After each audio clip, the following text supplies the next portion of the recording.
Puissance économique mondiale, la Corée du Sud possède l'indice de développement humain le plus élevé d'Asie de l'Est. Séoul, capitale et plus grande ville du pays, compte une population d'environ 11 millions d'habitants. Elle est siège des plus grandes entreprises coréennes comme Samsung, LG ou encore Hyundai. La Corée du Sud a connu ces dernières années une phase spectaculaire de croissance et d'intégration dans l'économie mondiale moderne. C'est une économie qui s'est construite vraiment à force de beaucoup de courage, de beaucoup de travail, de beaucoup de résolution au cours de ces décennies passées. Donc ça leur a permis d'avoir aujourd'hui une position qui est extrêmement forte dans un certain nombre de secteurs. Ils sont très bien connus puisque les industries coréennes sont avant tout des industries exportatrices. Même si aujourd'hui, parce qu'il y a des guerres commerciales, parce que les relations entre la Chine et les États-Unis ne sont pas très bonnes sur le plan commercial, même si aujourd'hui l'économie coréenne souffre un petit peu de cette mauvaise conjoncture sur le plan commercial.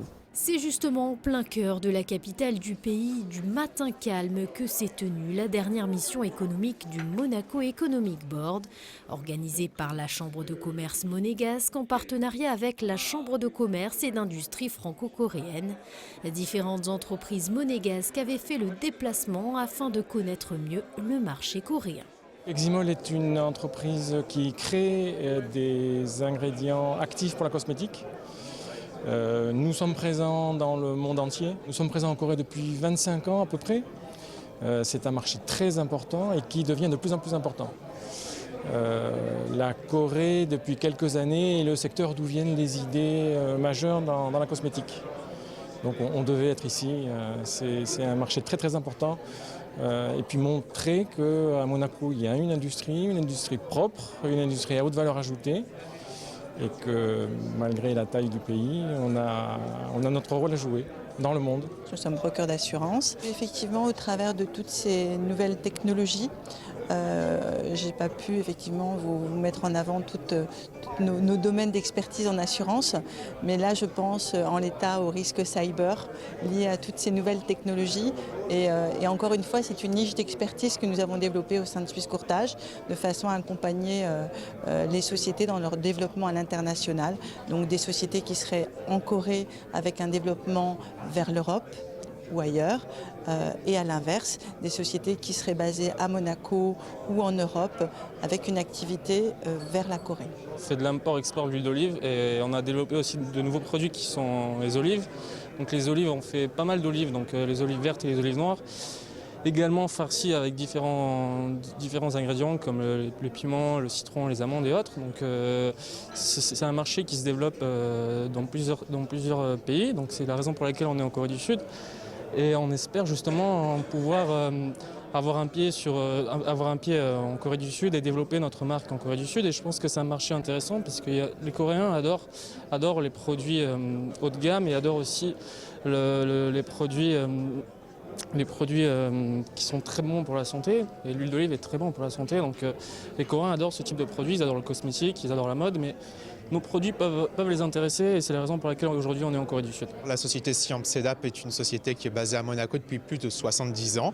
On fabrique deux types de produits, des films alimentaires pour l'industrie, notamment des yaourts et des produits laitiers. Et la société Siam fabrique des systèmes de chasse d'eau, des abattants, tous les produits qui s'installent dans l'espace toilette. Ce premier déplacement de la société Siam Sedap avec le MEB, ça a été un choix parce que nous avons un site de production au Vietnam notamment. Et dans cette région du monde, la Corée est encore une terra incognita pour notre société.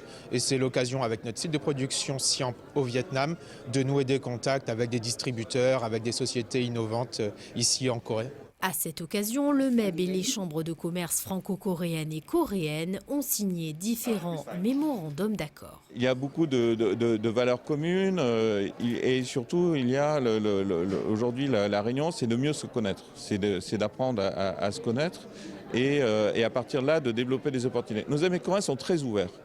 Ils s'intéressent à tout, c'est des gens curieux. C'est pour ça qu'on me demande souvent en tant que président de chambre, mais quels sont les secteurs porteurs en Corée? Je dis tous, parce que ce qui intéresse nos amis coréens, c'est quelqu'un qui arrive avec des solutions originales. Et ils sont ouverts au partenariat, et on serait heureux d'inclure Monaco dans cette espèce de nouvelle communauté de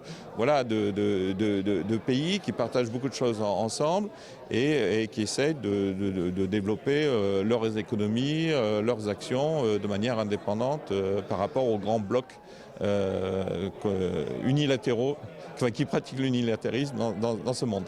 En charge de mettre en œuvre la transformation numérique en principauté, Frédéric Ginta a profité de cette mission afin de rencontrer de hautes personnalités telles que l'ancien secrétaire général des Nations Unies Ban Ki-moon, mais aussi de potentiels partenaires. I was very impressed with the passion they have and their vision is J'ai été très impressionné par la passion de cette vision commune. Je pense que nous avons vraiment besoin d'échanger nos idées et nos succès entre nos deux pays. C'est un véritable challenge. Monaco détient la meilleure solution pour son pays et sa population. Monaco can find the best solution for the country and for the people. Le lendemain s'est déroulé le Forum de l'innovation qui a permis aux différents acteurs économiques monégasques de découvrir les clés de la réussite coréenne. Des experts étaient venus débattre autour de la stratégie de rupture, la transformation numérique et de l'écosystème des startups. On travaille dans le développement de Wave Energy Converters. Donc on génère de l'électricité à partir de l'énergie des vagues, donc de la mer. Donc actuellement, on a plusieurs projets, dont en France, mais surtout en Asie du Sud-Est, au Sri Lanka, en Indonésie et au Vietnam, donc pour pouvoir générer de l'électricité qui est complètement, aucune émission de CO2. C'est même moins que le solaire et l'éolien. Depuis 3 ans, j'ai créé Cocoons.com, qui est une plateforme de crowdfunding et d'incubation de produits. Donc ce qu'on fait, c'est ce que Kickstarter peut faire au niveau international. On propose des produits qui viennent soit de notre entreprise, soit d'entreprises tierces. On les pose sur les plateformes, on lève des fonds et ensuite on distribue ces produits de manière massive à toutes les personnes qui ont apporté les fonds. C'est assez intéressant puisque notre business model, puisqu'on fait de l'incubation de produits, c'est d'essayer de trouver des designs et d'avoir quelque chose de participatif pour que l'ensemble de la population et l'ensemble des populations puissent développer leurs propres produits. Donc effectivement, ce que j'aimerais voir, c'est qu'un Monégasque demain ou un Français demain puisse nous apporter un design que nous, on voit du potentiel. Ce qu'il faut savoir, c'est que c'est la communauté elle-même qui va voter sur les produits qu'elle va préférer et qu'ensuite, ce petit design monégasque, par exemple, puisse arriver ici en Corée et être commercialisé en Corée. Ce forum économique à Séoul aura permis de bénéficier des opportunités liées aux différentes entités numériques monégasques et coréennes. C'est un excellent bilan sur tous les niveaux. D'abord au niveau politique, où on a pu présenter à de nombreux décideurs coréens l'ambition de la principauté sur les sujets économiques et numériques, soit différents maires, ministres.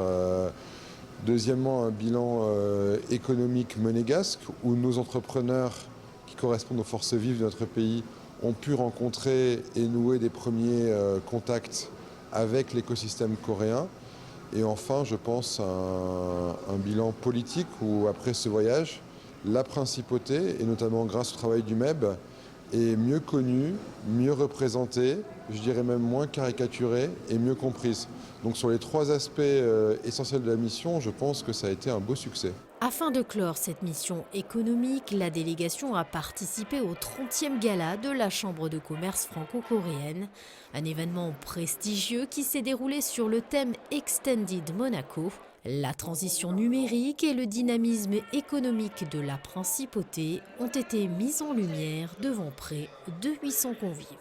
Ce fut une mission absolument exceptionnelle. Pour 2 égards. Le premier, nous avons réussi à amené ici 15 entreprises monégasques qui ont pu connaître les entreprises coréennes, qui ont pu aussi connaître la façon dont se passe le business en Corée. Et puis, parallèlement, nous avons pu nous renseigner sur l'ensemble de tout ce qui fait la Smart City à Monaco. C'est-à-dire quelles sont les connexions, quels sont les buts, quels sont les outils qui ont été mis en place. Et tout ça, c'est un ensemble qui est absolument exceptionnel parce que vraiment, on a fait une mission duel. Et le prochain rendez-vous pour le Monaco Economic Board se tiendra le 20 janvier prochain avec le 37e rendez-vous des adhérents, l'occasion pour le MEB d'annoncer son actualité 2020.